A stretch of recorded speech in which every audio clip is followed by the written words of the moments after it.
Welcome to Deep World Motivation. محترم ناظرین، آج ہم آپ کو ایک ایسی ملکہ کی زندگی کے متعلق بتائیں گے جو اپنی جنسی خواہشات کو پورا کرنے کے لیے نوجوان مردوں کے علاوہ جانوروں جیسا کہ گھوڑوں سے بھی زنا کرتے تھے۔ تو آپ سے ہماری گزارش ہے کہ ویڈیو کے اینڈ تک جڑے رہیے۔ ایک عورت جو کہ دنیا کی عظیم ترین ملکہ کہلاتی تھی، یہ وہ ملکہ تھی جس نے روس کو دنیا کی بڑی طاقتوں کی صف میں لا کر کھڑا کر دیا۔ جہاں ایک طرف اس کی دور اندیشی کے کارنامے ہیں، وہیں اس کے کچھ تاریک راز بھی ہیں جو صدیوں سے اس کی بدنامی کا باعث بنے ہوئے ہیں۔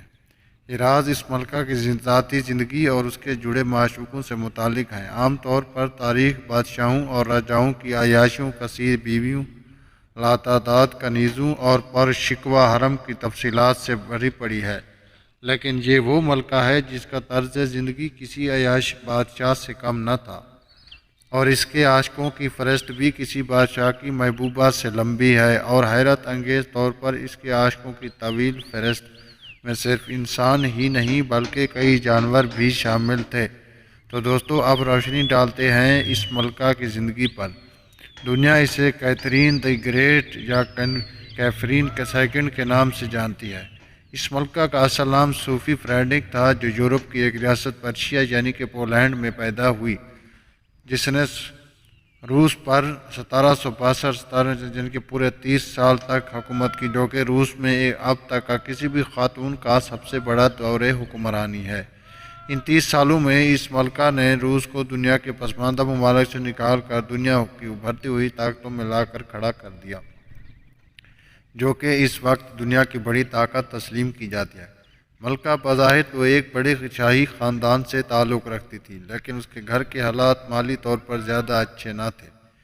خوش قسمتی سے اس خاتون کی شادی روس کے نئے ہونے والے حکمران پیٹر سوم سے طے ہو گئی، جو کہ اول درجے کا شرابی اور ایک بہت ہی نااہل شخص تھا۔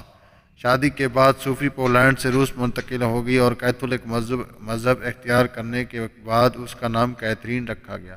یہ شادی صرف ایک نام کی ہی شادی تھی، کیونکہ پیٹر سوم کو اپنی حسین و جمیل بیوی میں کوئی دلچسپی نہ تھی۔ وہ ایک عجیب ذہنیت کا آدمی تھا، جس نے حکمران بنتے ہی اپنی عوام کا زندگی گزارنا تنگ کر دیا تھا، اور دوسری طرف کیتھرین اپنے دو عاشقوں کے ساتھ رنگ کی رلیاں منانے میں مصروف تھی، جو اعلیٰ عہدیداروں پر فائز تھے۔ چنانچہ 1762 میں کیتھرین نے اپنے دو عاشقوں کی مدد سے پیٹر سوم کی حکومت کے خلاف بغاوت کو کھڑا کیا اور اس کی حکومت کو ختم کر دیا۔ اس کو قید کر دیا، کچھ عرصہ بعد اس کو قتل کروا دیا تاکہ مسئلہ پیدا نہ کرے۔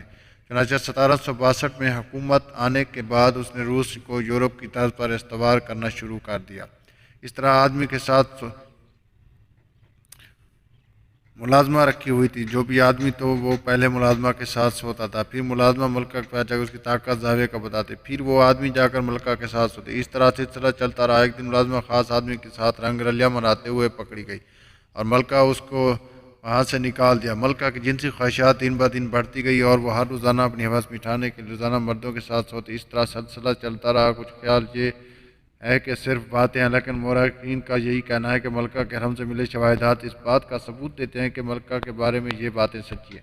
اگر ملکہ کی موت کے بارے میں یہی کہا جاتا ہے کہ اس کی آواز اتنا بڑھ چکی تھی کہ اس نے اپنے جذبات اور جنسی خواہشات کو جانوروں کے ذریعے مٹانا شروع کر دیا۔ اور ایک دفعہ ملکہ اپنے گھوڑے کے ساتھ بدفعلی میں مشغول تھی کہ اچانک گھوڑا اس پر گر پڑا۔ ہوس میں اتنا مدہوش تھی کہ ملکہ سنبھل نہ سکی، اور اسی وقت اس کی موت ہو گئی۔ بہرحال بات کوئی بھی ہو، اس ملکہ نے اس دنیا کے سامنے روس کو دنیا کی طاقت بنا کر دکھایا۔